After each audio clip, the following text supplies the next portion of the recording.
Friends, आप देख रहे हैं the royal study YouTube channel. आज के इस वीडियो में हम पढ़ने वाले हैं BSc 2 इन्वायरमेंटल स्टडीज़ का 1 marks like subjective type question. ये सारे क्वेश्चन जो हैं वो परीक्षा की दृष्टि से क्या है, बहुत महत्वपूर्ण हैं और इस वीडियो को अंत तक जरूर देखें क्योंकि ये जो सारे क्वेश्चन दिए हुए हैं वो बहुत ही आसान भाषा में हैं और समझ में आने लायक हैं। अगर आपको हमारा वीडियो पसंद आए तो लाइक करें और चैनल को सब्सक्राइब जरूर करें। तो चलिए शुरू करते हैं आज का हमारा टॉपिक, जो ये इन्वायरमेंटल स्टडीज़ का इंपॉर्टेंट क्वेश्चन है 1 मार्क्स लाइक। पहला क्वेश्चन है, झारखंड का कौन सा पठार इसकी भौगोलिक पहचान का मुख्य हिस्सा है? तो झारखंड का कौन सा पठार जो है वो झारखंड की भौगोलिक पहचान का मुख्य हिस्सा है, तो वो है छोटा नागपुर पठार। छोटा नागपुर पठार क्या है? झारखंड की भौगोलिक पहचान का मुख्य हिस्सा है। दूसरा क्वेश्चन है, झारखंड के कुल क्षेत्रफल का लगभग कितने प्रतिशत हिस्सा वनों से ढका है? तो लगभग 29.76% हिस्सा जो है वो क्या है, झारखंड का जो 29.76% हिस्सा है वो वनों से ढका हुआ है। अध्ययनों में इसे 40% तक भी बताया गया, यानी कि अलग अलग बुक में देखने पर कहीं 40% तो कहीं 29% इस तरह करके दिखाया जाता है। तो जो रियल है वो 29.76% है। झारखंड के कुल क्षेत्रफल का 29.76% जो है हिस्सा वो क्या है, वनों से ढका हुआ है। क्वेश्चन नंबर 3 है, झारखंड में होड़ोपैथी से क्या तात्पर्य है? होड़ोपैथी से क्या तात्पर्य है? तो यह स्थानीय मुंडा समुदाय, कौन सा समुदाय? मुंडा समुदाय द्वारा अपनाई जाने वाली पारंपरिक चिकित्सीय प्रणाली है। क्या है? पारंपरिक चिकित्सीय प्रणाली, यानी कि उन लोग क्या करते हैं, उपचार में प्रयोग करते हैं इस होड़ोपैथी का।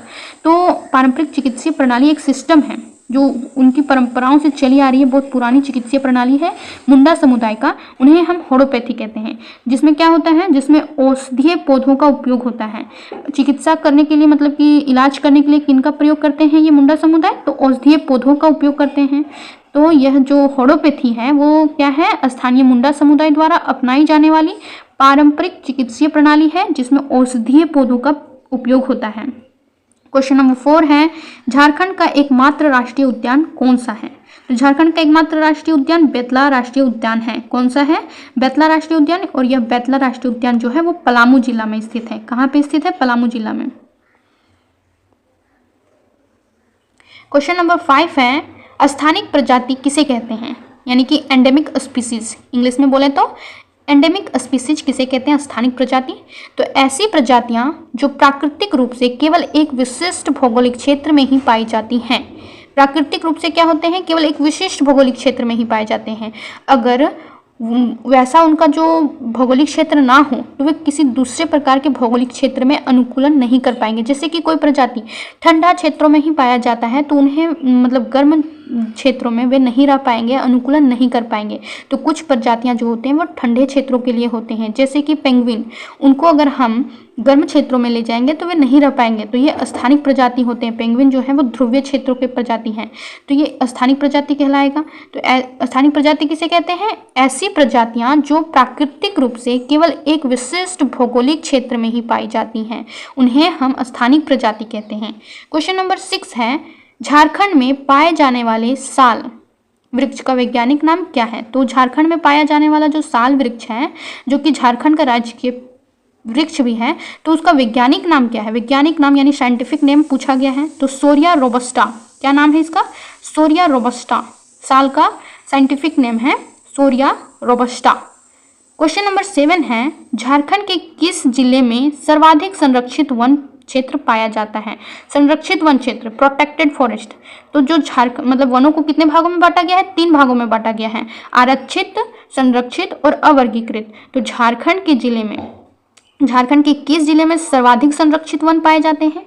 सर्वाधिक वन क्षेत्र जो है जो संरक्षित है तो वो हजारीबाग जिला है। हजारीबाग जिले में सर्वाधिक संरक्षित वन क्षेत्र पाया जाता है।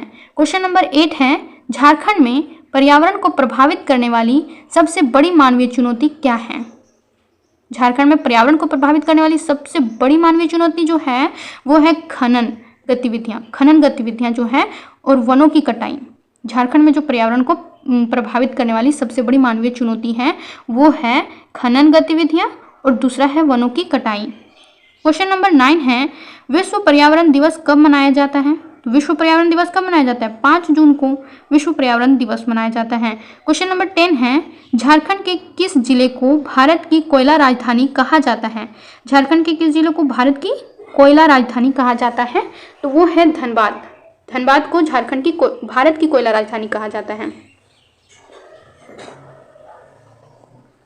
क्वेश्चन नंबर 11 है, झारखंड का लगभग कितना प्रतिशत भौगोलिक क्षेत्र मरुस्थलीकरण से प्रभावित है? तो लगभग 29% क्षेत्र जो है वो मरुस्थलीकरण से प्रभावित है। क्वेश्चन नंबर 12 है, झारखंड में भूमि क्षरण का एक प्रमुख मानवीय कारण क्या है? भूमि क्षरण का, किस चीज का? तो भूमि क्षरण का एक प्रमुख मानवीय कारण जो है वो है खनन और वनों की अनियंत्रित कटाई। खनन और वनों की अनियंत्रित कटाई, ये दोनों क्या है? झारखंड में भूमि क्षरण का एक प्रमुख मानवीय कारण है। क्वेश्चन नंबर 13 है, वनों की कटाई से जैव विविधता पर क्या प्राथमिक प्रभाव पड़ता है? यानी कि वनों के कटने से जैव विविधता पर पड़ने वाला जो सबसे पहला प्रभाव होता है वो क्या है? सबसे पहला प्रभाव है वन्य जीवों के प्राकृतिक आवास का नष्ट होना। वनों के कट जाने से क्या होता है? वन्य जीव जो होते हैं उनके प्राकृतिक आवास नष्ट हो जाते हैं। क्वेश्चन नंबर 14 है, खनन गतिविधियों का झारखंड की मृदा पर क्या प्रभाव पड़ता है? खनन गतिविधियों का झारखंड की मृदा पर पड़ने वाले प्रभाव, तो कौन सा प्रभाव पड़ता है? मृदा की उर्वरक शक्ति कम हो जाती है। जो मृदा की उर्वरक शक्ति होती है वो कम हो जाती है और वो बंजर हो जाती है। मृदा क्या हो जाती है? बंजर हो जाती है। क्वेश्चन नंबर 15, झारखंड के किस क्षेत्र में मरुस्थलीकरण की समस्या सबसे अधिक देखी जा रही है? किस जिले में, किस क्षेत्र में जो है वो मरुस्थलीकरण की समस्या सबसे ज़्यादा देखी जा रही है? तो वो है झारखंड का उत्तर पश्चिमी जिला जो कि पलामू और गढ़वा है। गढ़वा और पलामू में जो है ना उत्तर पश्चिमी जिलों में सबसे ज़्यादा मरुस्थलीकरण की समस्या देखी जा रही है। क्वेश्चन नंबर 16 है, औद्योगिक प्रदूषण झारखंड की नदियों को कैसे प्रभावित करता है? औद्योगिक प्रदूषण जो है वो झारखंड की नदियों को कैसे प्रभावित करता है? तो औद्योगिक कचरा नदियों के जल को विषाक्त बना देते हैं। औद्योगिक कचरा जो होता है वो नदियों के जल को विषाक्त बना देते हैं, जहरीले बना देते हैं, जिससे नदियों के जल जो होते हैं वो पीने लायक नहीं रह जाते, पूरे जहरीली बन जाते हैं। क्वेश्चन नंबर 17 है, झारखंड राज्य को किन प्राकृतिक संसाधनों के अत्यधिक दोहन से, मतलब कि कौन से ऐसे प्राकृतिक संसाधन हैं जिसके अत्यधिक दोहन से खतरा है? कोयला और अन्य खनिज संपदा। तो कोयला और लोहा जो झारखंड में है, कोयला, लोहा, मैंगनीज, ये जो प्राकृतिक संसाधन है इनका बहुत ज़्यादा दोहन होता है और दोहन होने से खतरा है झारखंड को। क्वेश्चन नंबर 18, प्रदूषण की सरल परिभाषा क्या है? प्रदूषण किसे कहते हैं, मतलब कि उसकी सरल परिभाषा क्या है? तो पर्यावरण के घटक जैसे कि वायु, जल और मृदा। तो पर्यावरण के घटकों में हानिकारक तत्वों का मिलना। पर्यावरण के घटकों में क्या क्या आता है? वायु, जल और मृदा। तो वायु, जल और मृदा में हानिकारक तत्वों का मिलना ही प्रदूषण कहलाता है। वायु में अगर हानिकारक तत्व मिले तो उसे वायु प्रदूषण कहते हैं। जल में अगर हानिकारक तत्व मिले तो उसे जल प्रदूषण, और मृदा में अगर हानिकारक तत्व मिल जाए तो उसे मृदा प्रदूषण कहते हैं। तो इस प्रकार से प्रदूषण की परिभाषा जान गए कि पर्यावरण के घटकों में हानिकारक तत्वों का मिलना ही क्या है? प्रदूषण है। क्वेश्चन नंबर 19 है, वायु प्रदूषण के कारण होने वाली किसी एक श्वसन संबंधी बीमारी का नाम लिखिए। तो वायु प्रदूषण से जो होने वाली श्वसन संबंधी बीमारी है उसका नाम लिखना है। कैसी बीमारी? श्वसन संबंधी बीमारी। तो अस्थमा या ब्रोंकाइटिस, अस्थमा को ही ब्रोंकाइटिस भी कहते हैं। अस्थमा की बीमारी जो होती है वो एक श्वसन संबंधी बीमारी है जो वायु प्रदूषण से होता है, अस्थमा। क्वेश्चन नंबर 20 है, ओजोन किस प्रकार का वायु प्रदूषक माना जाता है? तो किस प्रकार का वायु प्रदूषक है ओजोन? द्वितीयक वायु प्रदूषक है। वायु प्रदूषक को भी बांटा गया है श्रेणियों में, प्रथम, द्वितीयक, तृतीयक, इस तरह। तो ओजोन जो है वो किस प्रकार का वायु प्रदूषक है? ओजोन द्वितीयक वायु प्रदूषक माना जाता है। क्वेश्चन नंबर 21 है, पर्यावरण क्षरण के लिए उत्तरदायी प्रमुख प्रशासनिक कारक क्या है? तो वनों का विनाश और औद्योगिक नीति का अभाव। वनों का विनाश और औद्योगिक नीति का अभाव जो है वो पर्यावरण क्षरण के लिए उत्तरदायी प्रमुख प्रशासनिक कारक हैं। ये सब प्रमुख प्रशासनिक कारक हैं, वनों का विनाश और औद्योगिक नीति का अभाव। क्वेश्चन नंबर 22, मनुष्यों द्वारा उत्पन्न प्रदूषकों का सबसे अधिक प्रभाव किस पर पड़ता है? तो मनुष्य द्वारा जो उत्पन्न प्रदूषक होते हैं, प्रदूषकों का सबसे अधिक प्रभाव जो है वो किस पर पड़ता है? मानव स्वास्थ्य पर पड़ता है और पारिस्थितिकी तंत्र पर पड़ता है। मनुष्यों के द्वारा जो उत्पन्न प्रदूषक होते हैं उनका सबसे ज्यादा प्रभाव जो होता है वो मानव स्वास्थ्य पर ही पड़ता है और दूसरा जो है वो पारिस्थितिकी तंत्र पर पड़ता है। क्वेश्चन नंबर 23 है प्रश्न। क्वेश्चन नंबर 23, वायु प्रदूषण को कम करने का एक सामान्य उपाय क्या है? यानी कि वायु प्रदूषण को हम कम कैसे करेंगे, उसका एक कोई उपाय बताओ। तो वृक्षारोपण और सौर ऊर्जा का उपयोग करना, ये वायु प्रदूषण को कम करने का एक सामान्य उपाय है। वृक्षारोपण करना, वृक्षारोपण करने से जो पेड़ पौधे होते हैं वो कार्बन डाइऑक्साइड को क्या करते हैं? अवशोषित करते हैं, उसको सोखते हैं और वे बदले में क्या करते हैं? ऑक्सीजन को छोड़ते हैं। इस प्रकार से वायु जो होता है वो शुद्ध होते रहता है। अगर पेड़ पौधा नहीं रहेगा तो उससे भी वायु प्रदूषण होगा। पेड़ पौधों के कटने से कार्बन डाइऑक्साइड की मात्रा बढ़ जाएगी। सौर ऊर्जा का उपयोग और जो जीवाश्म ईंधनों का उपयोग होता है उससे भी क्या होता है? वायु प्रदूषण होता है। तो उससे अच्छा है कि सौर ऊर्जा का उपयोग किया जाए। यह जो होता है वो किफ़ायती होता है। 24 क्वेश्चन नंबर, पर्यावरण की शुद्धता नष्ट होने को क्या कहा जाता है? तो पर्यावरण की शुद्धता के नष्ट होने को क्या कहा जाता है? पर्यावरण प्रदूषण या तो क्षरण कहा जाता है। क्वेश्चन नंबर 25, क्वेश्चन नंबर 25 क्या है? प्रश्न, प्राकृतिक संसाधनों के अत्यधिक दोहन का क्या परिणाम है? क्या परिणाम होता है? तो पारिस्थितिकी असंतुलन और आपदाएं। पारिस्थितिकी असंतुलन हो जाता है और आपदाएं आती हैं। ये प्राकृतिक संसाधनों के अत्यधिक दोहन से होता है। क्वेश्चन नंबर 26 है द्वितीयक वायु प्रदूषक का एक उदाहरण दें। द्वितीयक वायु प्रदूषक का, तो अभी कुछ देर पहले हम लोग पढ़े थे ओजोन जो है वो द्वितीयक वायु प्रदूषक में आता है। तो ओजोन या तो फिर स्मोग, स्मोग भी क्या है? एक द्वितीयक वायु प्रदूषक है। तो द्वितीयक वायु प्रदूषक के उदाहरण हैं ओजोन या स्मोग। क्वेश्चन नंबर 27 में क्या है? जलवायु परिवर्तन और पृथ्वी को बचाने के लिए कौन सा वैश्विक प्रयास किया गया है? तो पेरिस समझौता, पेरिस एग्रीमेंट जो है वो जलवायु परिवर्तन के लिए और पृथ्वी को बचाने के लिए किया गया वैश्विक प्रयास है। पेरिस समझौता, पेरिस कहाँ पे है? फ्रांस की राजधानी है पेरिस। तो पेरिस में जो एक समझौता हुआ था जिसे पेरिस समझौता के नाम से जाना जाता है और यह पेरिस समझौता जलवायु परिवर्तन के लिए, जलवायु परिवर्तन और पृथ्वी को बचाने के लिए किया गया था, एक वैश्विक प्रयास है। क्वेश्चन नंबर 28, झारखंड की कौन सी नदी कोयला धुलाई के कारण सबसे अधिक प्रदूषित मानी जाती है? तो झारखंड की कौन सी नदी कोयला धुलाई के कारण जो है वो सबसे अधिक प्रदूषित मानी जाती है? तो वो है दामोदर नदी। दामोदर नदी झारखंड की वह नदी है जो कोयला धुलाई के कारण सबसे अधिक प्रदूषित मानी जाती है। क्वेश्चन नंबर 29 है जलवायु परिवर्तन से क्या तात्पर्य है? यानी कि जलवायु परिवर्तन क्या है या जलवायु परिवर्तन की परिभाषा दें। तो पृथ्वी के औसत तापमान, पृथ्वी के औसत तापमान और मौसम के पैटर्न में होने वाला दीर्घकालिक बदलाव। यानी कि पृथ्वी के औसत तापमान में और मौसम के पैटर्न में जो बदलाव होता है, दीर्घकालिक बदलाव यानी कि लंबे समय तक होने वाला बदलाव को हम क्या कहते हैं? जलवायु परिवर्तन कहते हैं। क्वेश्चन नंबर 30 है पृथ्वी के औसत तापमान में पृथ्वी के औसत तापमान में वृद्धि को क्या कहा जाता है? तो उसे ग्लोबल वार्मिंग कहा जाता है। पृथ्वी के औसत तापमान में वृद्धि को क्या कहा जाता है? ग्लोबल वार्मिंग कहा जाता है। क्वेश्चन नंबर 31 है ग्रीन हाउस प्रभाव के लिए उत्तरदायी प्रमुख गैस कौन सी हैं? Carbon dioxide. जो ग्रीन हाउस प्रभाव के लिए सबसे ज़्यादा प्रभावशाली गैस है वो है carbon dioxide, CO2। Question number 32 है ग्लोबल वार्मिंग का मुख्य कारण क्या है? तो ग्लोबल वार्मिंग का जो मुख्य कारण है वो है वातावरण में ग्रीन हाउस गैसों की बढ़ती सांद्रता। ग्रीन हाउस गैसों में क्या किया जाता है? ग्रीन हाउस गैसों में आता है CO2 यानी कि कार्बन डाइऑक्साइड, CH4 यानी कि मीथेन, नाइट्रस ऑक्साइड, CFC। ये क्वेश्चन नंबर 33 है जलवायु परिवर्तन में मानवीय गतिविधियों की क्या भूमिका है?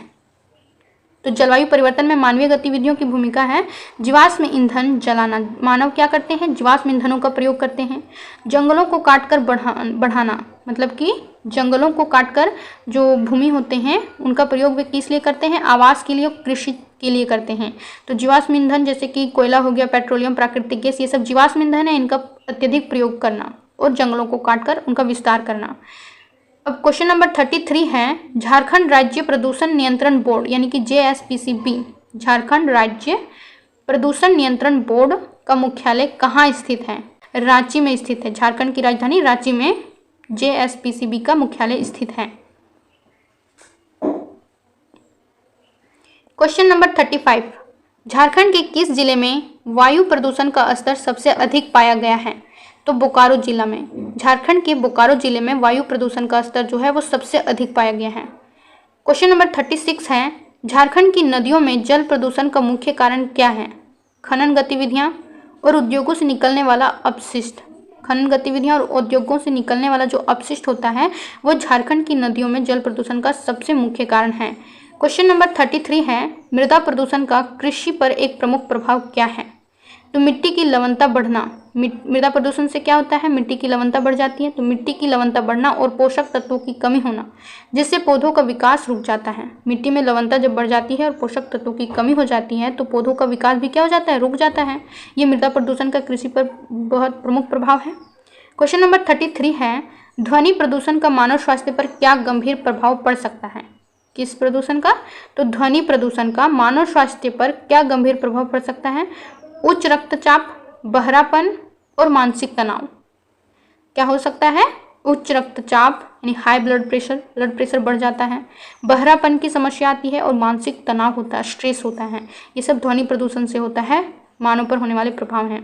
क्वेश्चन नंबर 39 है, झारखंड में रेडियोधर्मी प्रदूषण की समस्या विशेष रूप से किस क्षेत्र में देखी जाती है? झारखंड में जो रेडियोधर्मी प्रदूषण है उसकी समस्या विशेष रूप से किस क्षेत्र में देखी जाती है? तो जादूगोड़ा जो कि यूरेनियम खानों के कारण होता है। यहाँ पे जादूगोड़ा में क्या है? यूरेनियम के खाने हैं। यूरेनियम खानों से रेडियोधर्मी प्रदूषण होता है।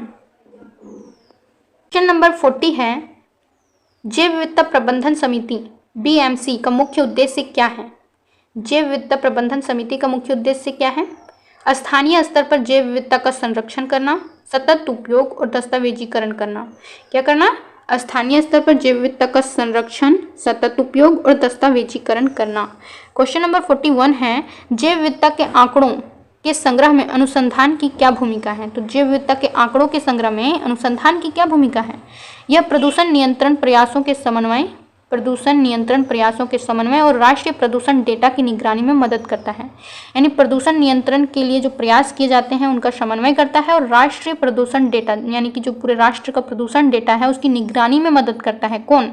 जैव विविधता के आंकड़ों के संग्रह में अनुसंधान जो होता है, अनुसंधान की ये भूमिका है। क्वेश्चन नंबर 42 है, जैव विविधता की निगरानी में किस आधुनिक तकनीक का उपयोग किया जा सकता है? रिमोट सेंसिंग, GIS जैसी अंतरिक्ष प्रौद्योगिकियों का उपयोग होता है। किस लिए? जैव विविधता की निगरानी में। GIS का फुल फॉर्म होता है geographic information system. Question number 43 है, नागरिक वैज्ञानिक यानी कि सिटीजन साइंटिस्ट जैव विविधता संरक्षण में कैसे योगदान देते हैं? जो नागरिक वैज्ञानिक हैं वो जैव विविधता संरक्षण में कैसे योगदान देते हैं? वे स्थानीय पारिस्थितिक तंत्र के दस्तावेजीकरण और निगरानी में समुदायों को शामिल करने में मदद करते हैं। तो जो नागरिक वैज्ञानिक होते हैं वे स्थानीय पारिस्थितिक तंत्र के दस्तावेजीकरण और निगरानी में समुदायों को शामिल करने में मदद करते हैं। कौन? नागरिक वैज्ञानिक, सिटीजन साइंटिस्ट। क्वेश्चन नंबर 44 है, जैविक संसाधनों के संरक्षण के लिए स्थापित किसी एक संरक्षित क्षेत्र का उदाहरण दें। राष्ट्रीय उद्यान या वन्यजीव अभयारण्य। ये क्या करते हैं? जैविक संसाधनों का संरक्षण करते हैं और जैविक संसाधनों के संरक्षण के लिए स्थापित किया गया संरक्षित क्षेत्र है कौन? राष्ट्रीय उद्यान यानी कि नेशनल पार्क और वन्यजीव अभयारण्य wild life sanctuary. Thank you.